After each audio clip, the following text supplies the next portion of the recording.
Welcome to Chillin' 101. We hope this video helps. You begin by preparing the sheet so numbers behave predictably. First, select the range and choose number, currency, or percentage format. This controls display and rounding. Then enter values or paste as values to avoid hidden formatting.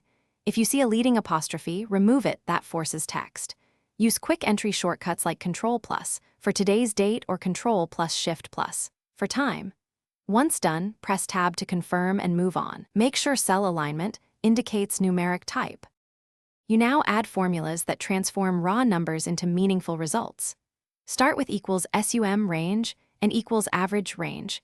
Then control precision with equals round, cell, 2, so outputs match reporting needs. For conditional results, use equals if tests. When building ranges, decide whether to use relative A1 references or $1 absolute references.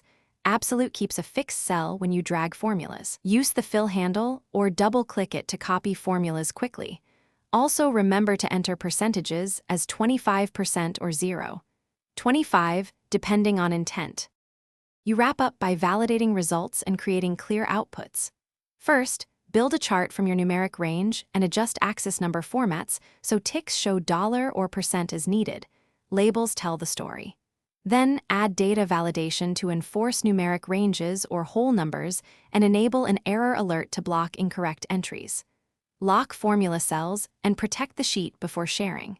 If numbers still look wrong, recalc with F9 and check for text formatted cells as the primary troubleshooting tip.